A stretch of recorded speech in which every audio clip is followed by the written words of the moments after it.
ABSA, going off the beaten track to find solutions. Hollywood could not have scripted it better. A winner-takes-all confrontation in the special vehicle category at the Ford Carnival City 400, the final round of the ABSA Off-Road Championship on November the 30th and December the 1st. While 2 of the 3 championships in the Special Vehicle Championship have already been settled, the Prestige Overall and Class A titles are still at stake. And just to make matters more mouth-watering, a winner-takes-all scenario exists between just 2 crews. Just 5 points separate leaders Nick and Ryan Harper in the Atlas Copco bat, and Evan Hutchison and Akin Bergman in the Motorite bat in the overall stakes. In the Class A Championship, it's even closer, with just 2 points separating the 2 crews. Adding to all that intrigue is a severe contrast in styles. The Harpers have won once this season and like to grind away at the opposition. Hutchison and Bergman have won 3 times and are chargers. It all adds up to a fascinating battle between the 2 teams with very high stakes, but there are more factors to add to the intrigue. There are at least a half a dozen other crews who could win at Carnival City, and there's a bottleneck of teams fighting over 3rd place in the championship. Outgoing champions Alfie Cox with Henny ter Steege in the 2nd Motorite bat are tied with Terence Marsh and Pieter Groenewald in a Regent Racing bat.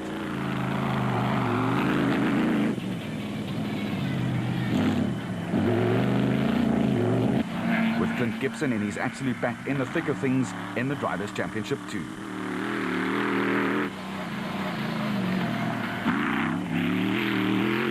Only 2 points behind this group are former champions Shamir Varayawa and Siegfried Rousseau in the Total Motorsport Porter. And a point behind them are Colin Matthews and Alan Smith in the Century Property Development bat, who have emerged as a powerful force over the latter part of the season. Hutchison and Bergman will be looking to Cox and ter Steege to run interference, and the Harpers will be hoping that Atlas Copco teammates Gary Berthold and Jeff Minute in a Porter can find some kind of form. But first with Henry Kirstein and now with Minute, it has not been a happy season for Berthold. Being beaten into 2nd place by Matthews and Smith on the recent Toyota Dealer 400 in Mpumalanga hurt the Harpers, but helped set up a dream finish to the season. It meant that in the overall championship, a win for Hutchison and Bergman at the Ford Carnival City 400 and a 2nd for the Harpers would leave the Atlas Copco pair a point shy of winning the title.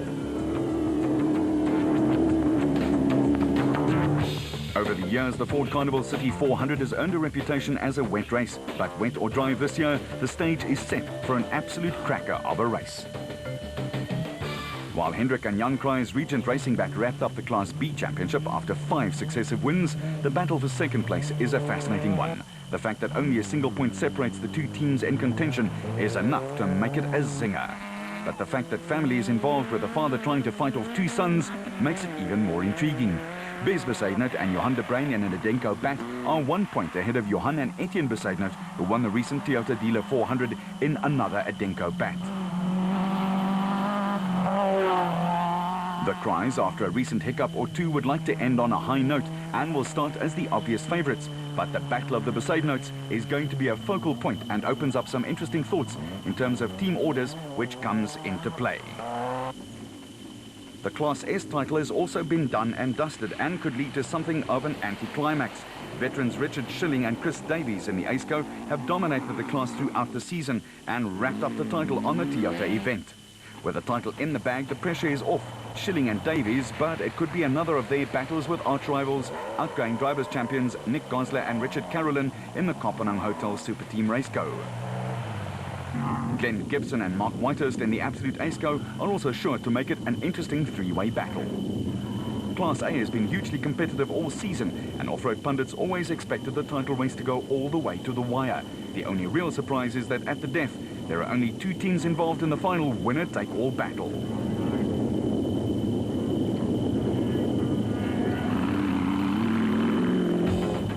This specials point spread, with just 5 points that separate the top challengers. Will it be Harper and Harper, or 2005 champion Hutchison with Bergman? Cox and ter Steege's mid-season non-finishes cost them dearly.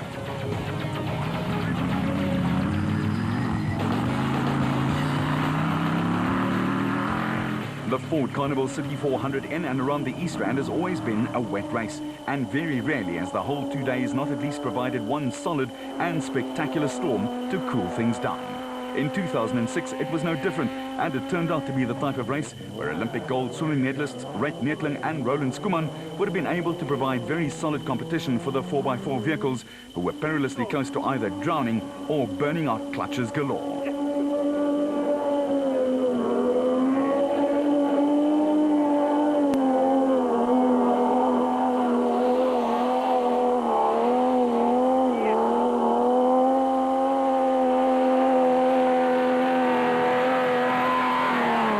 It had rained solidly for 2 days, and the route, which heads out to Nigel and then Heidelberg and the Surrounds, was covered in H2O.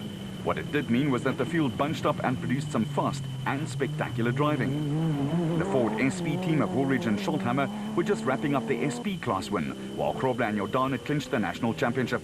For Grobler, a 4th trophy in the cabinet of that particular ilk.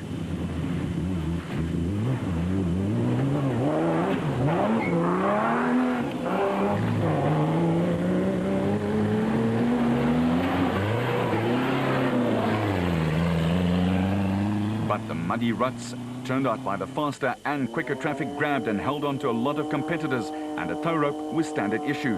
Should be the same again this year, actually.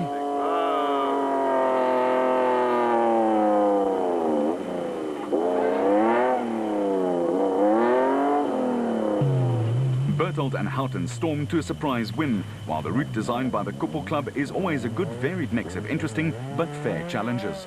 It will also throw a few mountain passes as well as fast sections at the drivers and navigators. The prologue to determine the starting order for Saturday's racing will be run over 70 kilometers, while the day's racing will be confined to 2 180k loops split by a designated service point or decontrol at the gambling resort in Brakpan.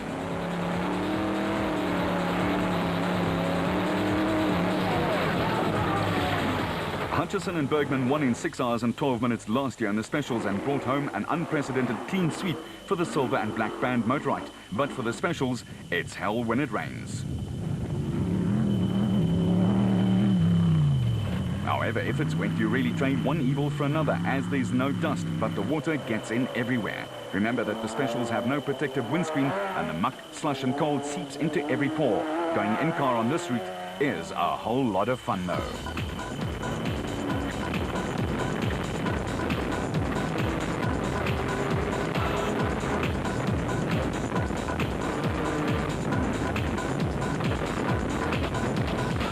While the thick mud also hides rocks and tree stumps, which caused a large number of flat tires in 06.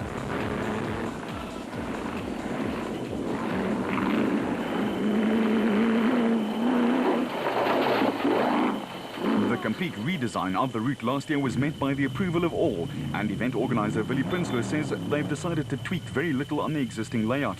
He confirms our suspicions, though, and says the Ford Carnival City 400 has been notorious as a rainmaker for the East Rand, and I cannot remember an event where it has not rained. At this time of the year, rain could again be a big factor.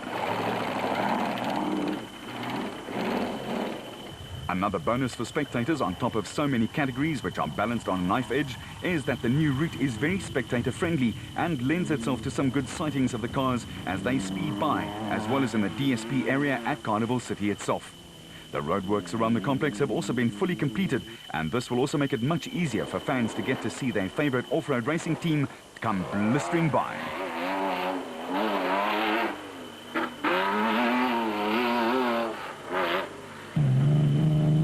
So it's been proven, the rain gods don't need a dance for it to rain, but 2007 national champion Duncan Vos will already be polishing his dancing shoes. However, the rest of the teams in with a chance of a championship win won't even be listening out for the band yet.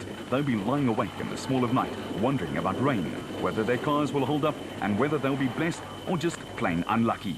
And the final race out of ABSA's 8-race championship series will have all the answers when the more than 80 teams converge on the gambling resort to fight it out.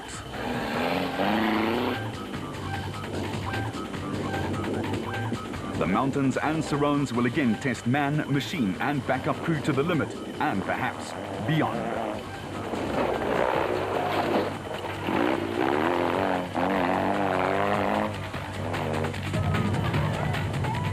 But when the checkered flag is unfurled, who will it be for? Hutchison celebrated in style last year. This time, there's a national championship at stake, and the Motorite lads will want to do everything right again.